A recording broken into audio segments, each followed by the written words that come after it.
நாங்கள் வீட்டுக்கு வரும்போது என்ன ட்ரெஸ் போடுவேன்? சரி கட்டவா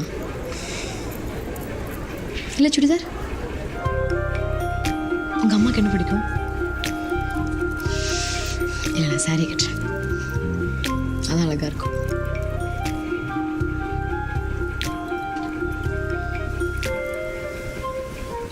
நீ ரொம்ப டிஸ்டர்ப்டாக இருக்க. ஏதாவது ப்ராப்ளமா? அதெல்லாம் ஒன்றும் இல்லை. கொஞ்சம் பார்த்தாலே தெரியுது. ஒழுங்கா சொல்லு. எங்கள் அப்பாவா? சொல்லுடா, எங்கள் அப்பாவா?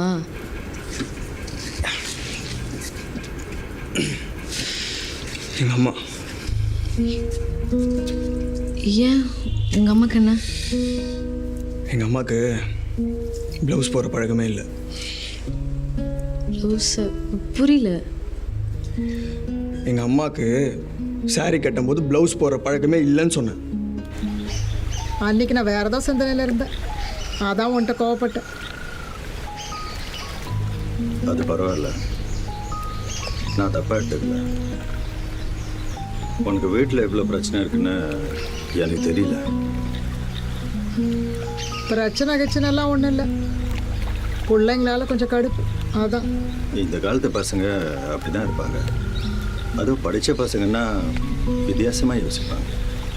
அவங்க யோசிக்கிறதெல்லாம் இருக்கட்டும், நீ என்ன நினைக்க?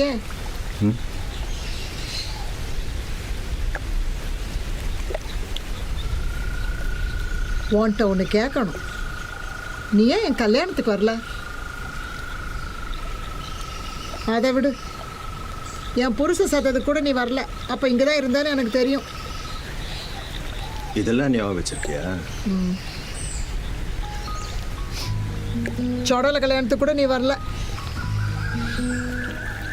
இப்போ ஏன் இதெல்லாம் கேட்குறேன்? நீ வரல, அதான் கேட்க. இப்போ ஏன் கோவப்படுற? எனக்கு அது க்யூட்டாக தான் பட்டது. தேவையில்லாமல் இரிட்டேட் ஆறு. தேவையில்லாமல் இரிட்டேட் ஆகுறண்ணா? ஏண்டி, உனக்கு வேணா அது க்யூட்டாக போடலாண்டி. நாளைக்கு உங்கள் அம்மா அப்பா வீட்டுக்கு வந்து எங்கள் அம்மா அப்படி பார்த்தா கண்டிப்பாக ஜட்ஜ் பண்ணுவாங்களே. என்னால் அதை பார்த்து சும்மா இருக்க முடியாது. எங்கள் அம்மா கிட்ட நான் அவ்வளோ சொல்லியும் ப்ளவுஸு போட சம்மதிக்கவே மாட்டுறாங்க. எனக்கு சீரியஸாகவே புரியல. அவங்களுக்கு பிடிக்கலன்னா நீ ஏன் கட்டாயப்படுத்துகிற? எங்கள் அம்மா அப்பா ஒன்றும் ஜட்ஜ் பண்ணுற ஆளுங்களாம் இல்லை. இது ஒரு பிரச்சனை நீ சொல்லிட்டு இருந்தீங்கன்னா ஐம் ரியலி சாரி. என் பேரண்ட்ஸ் அட்டுப்பட்ட ஆளும் இல்லை. அது ஒரு ப்ராப்ளமே கிடையாதுடா. என்ன யோசிச்சுட்டே இருக்கேன்? பவளத்தை பற்றி தான். புருஷன் செத்ததுலேருந்து பவளத்தை சுற்றியே தான் என் வாழ்க்கை போயிட்டுருக்கு. அவன் நல்லா படித்து ஒரு ஆள் ஆயிட்டா நிம்மதியாக சந்தோஷமாக இருக்கலாம்னு நினச்சேன். நான் நினச்சதெல்லாம் எங்கே நடக்கு? பவளம் சின்ன பையன். அதுவும் இல்லாமல் அவன் பக்கத்தில் இருந்து இதெல்லாம் பார்த்தா அவன் பேச்சில் இருக்கிற நியாயம் உனக்கு புரியும். அது என்ன நியாயமோ? நான் அவனை பெத்தவ தானே. அவன் என்கிட்ட இப்போ நடக்கிற தோரணையெல்லாம் நீ வந்து பார், அப்போ தான் உனக்கு புரியும். அவன் மேலே பாசம் வச்சதுனால தான் இப்படி கூனி குறுக்கி நிற்க. இல்லை நான் எப்போவோ அவனை பொழந்து போட்டிருப்பேன். சரி, க்யூட்டாக தெரியும். லிசன்,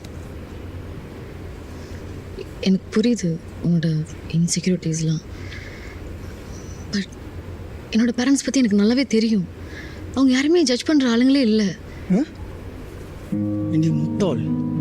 இங்கே நான் உட்காந்து உன் பிரச்சனையோ உன் ஃபேமிலி பிரச்சனையோ பற்றி உட்காந்து பேசிட்டு இல்லை. அது முதல்ல உன் புத்தியில் ஏற்றிக்கோ. எல்லாரும் ஒன்றும் நம்ம கல்யாணத்துக்கு அதெல்லாம் எதனா பண்ணிட்டு இருக்கேன்னு நினச்சிட்டு இருக்காங்க. அது என்னவோ கொஞ்சம் உண்மை தான். ஆனால் என்னதான் இருந்தாலும் அவங்க எங்கள் அம்மா. காலத்துக்கு ஏற்ற மாதிரி அவங்களும் மாறணும்னு நினைக்கிறதுல என்னடி தப்பு இருக்குது? ஆனால் இது அவங்களுக்கு புரியலனா கூட பரவாயில்லடி.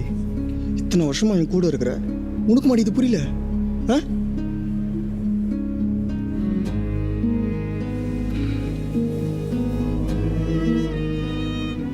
நீ இவ்வளோ பேசின,